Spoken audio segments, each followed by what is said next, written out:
Welcome to the WLPGA podcast series.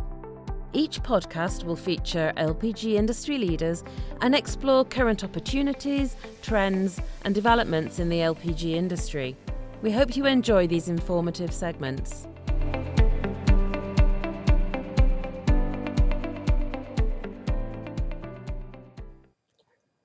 Good morning, good afternoon, and good evening from Paris to wherever you are in the world. Welcome to the first World LPG Association podcast.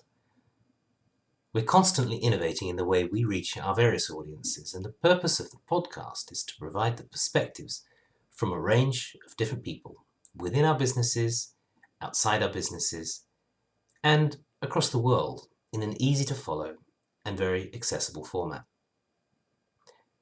I am James Rockall, the CEO and Managing Director of the World LPG Association. And I want to start these series of podcasts with my own reflection on the unprecedented situation we find ourselves in and how this is impacting the LPG sector. I'm talking to you from my home office in France, where we're now into our 8th week of lockdown due to a pandemic that's affecting almost every country in the world, but not all at the same time.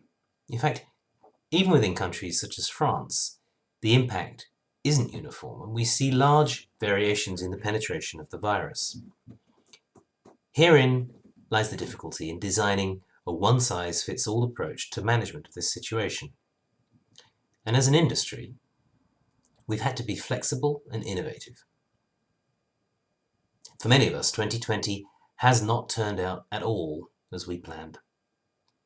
Many of our businesses are struggling to continue operations in the face of distribution challenges or demand reduction, or in some cases, large demand increases, as well as other economic impacts.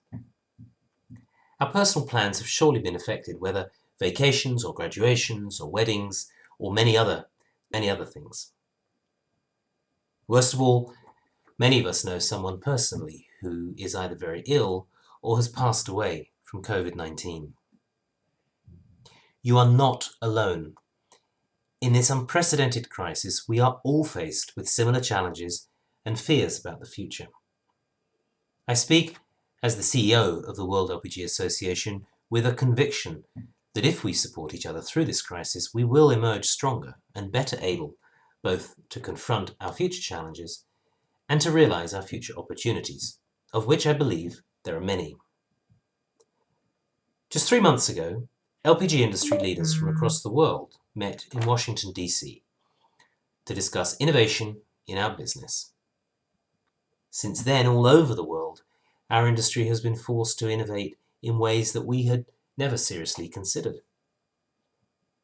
Virtual meetings, remote decision-making, decentralization of our activities, these have all been forced upon us, accelerating a process with which many of us now feel increasingly comfortable. We've discovered new ways of working that will probably stay with us after the COVID crisis passes, leading to greater efficiency and improved effectiveness. If I can characterize the impact of COVID-19 on our industry, it's split in many ways. Firstly, and very importantly, in most countries, we are considered a primary necessity. And this is an important recognition, and I believe it will stick with us after the crisis has passed. Domestic or residential demand globally is strong, or has in some cases surged due to stay-at-home orders.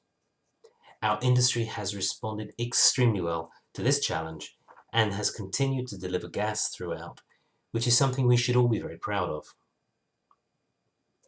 Commercial, industrial and automotive demand is generally down in many markets, and this mirrors the impact that's seen in all the other fuel sectors.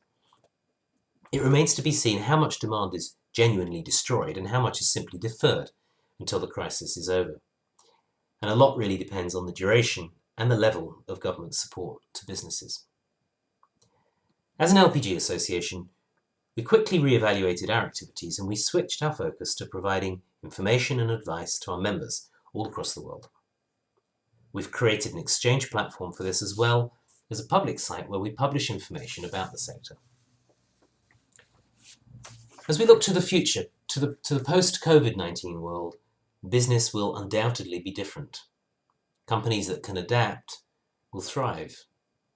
Our industry has shown itself to be responsive to customer needs during the crisis, and I am sure that it will continue to innovate after the crisis. In the longer term, there are some fundamental questions that will confront society around energy, climate change, and air quality. People in many countries want a green recovery.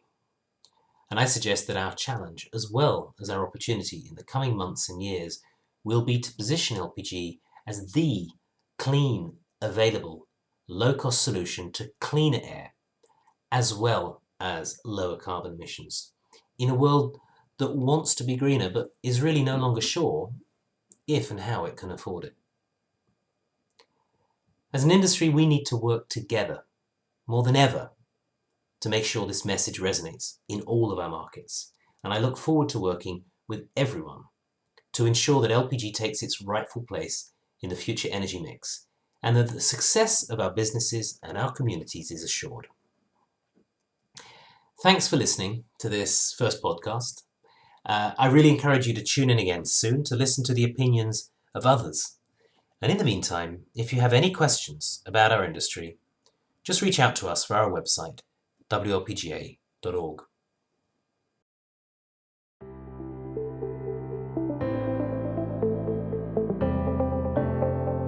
We hope you enjoyed this podcast, and we look forward to you tuning in again soon.